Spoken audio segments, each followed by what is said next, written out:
Hello বন্ধুরা, আমি খুশি ফিরে এলাম নতুন আরও একটা ভিডিও নিয়ে। আর কয়েক ঘন্টা পরেই নতুন বছর 2024। সবাই নিশ্চয়ই খুব এক্সাইটেড।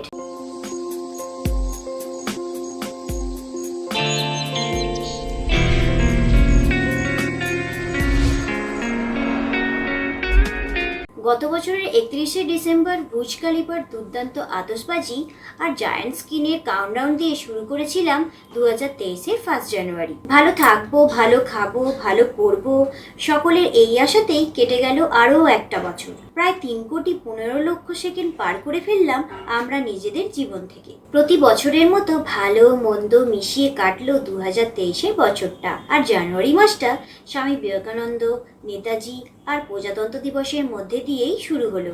মাস ঘুরতে না ঘুরতেই তুর্কি ও সিরিয়ায় হলো ভয়াবহ ভূমিকম্প। তাতে প্রায় নিষ্পাপ প্রাণ গেল 60,000 জনের। সেই মর্মান্তিক ঘটনার কিছুদিন পরেই চলে এলো ভালোবাসার দিন, 14ই ফেব্রুয়ারি, ভ্যালেন্টাইন্স ডে। আর সাথে রামকৃষ্ণ পরমহংসদেবের জন্মদিনের মধ্যে দিয়েই কেটে গেল ফেব্রুয়ারি মাস।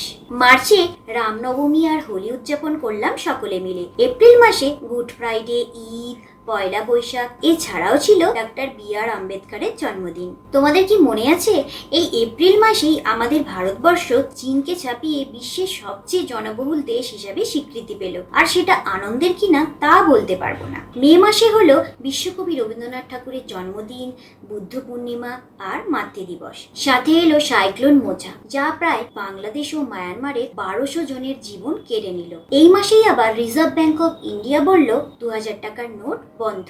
জুন মাসের শুরুতেই, মানে 2রা জুনের কথা মনে পড়ে? Train number 12841 Coromandel express accident করলো 20টা বগি নিয়ে, যাতে প্রায় 300 জন প্রাণ হারালেন। সে এক ভয়াবহ দুর্ঘটনা। তারপর এলো আমাদের বটগাছ দিবস, মানে পিতৃদিবস। আর সাথে এলো জগন্নাথ দেবের রথযাত্রা। বাবা জগন্নাথের কাছে প্রার্থনা করি এমন ট্রেন দুর্ঘটনা আর যেন কখনো না ঘটে। জুলাই মাস হলো আমাদের ভারতবাসীদের কাছে এক ঐতিহাসিক মাস। বৃষ্টিতে খিচুড়ি আর ইলিশ মাছের মজা নিতে নিতে দেখলাম চন্দ্রযান-3 আকাশ ফুঁড়ে পাড়ি দিল চাঁদের বুড়ির খোঁজে।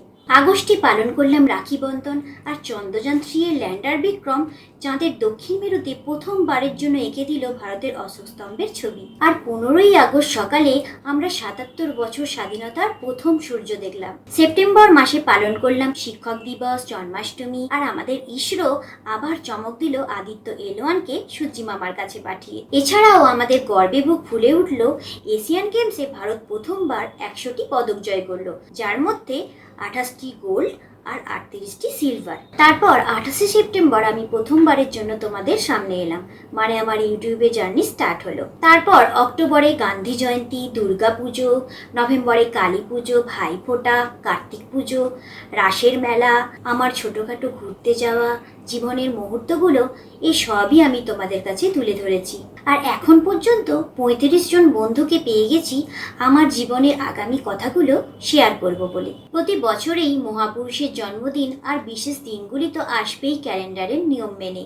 আমাদের কাজ শুধু তাদের আদর্শগুলোকে মাথায় রাখা। প্রাকৃতিক দুর্যোগে কারো কিছু করার নেই, সেটা আমাদের মেনে নিতেই হবে। নতুন বছরে শুধু ক্যালেন্ডারের পাতা না উল্টিয়ে এসো আমরা সকলে মিলে সকলের হাত ধরি, সবাই সবার পাশে থাকি নিঃস্বার্থভাবে, আর আগামী দিনগুলো ভালোভাবে সুস্থভাবে কাটাই, মনে কোনো হিংসা না রেখে।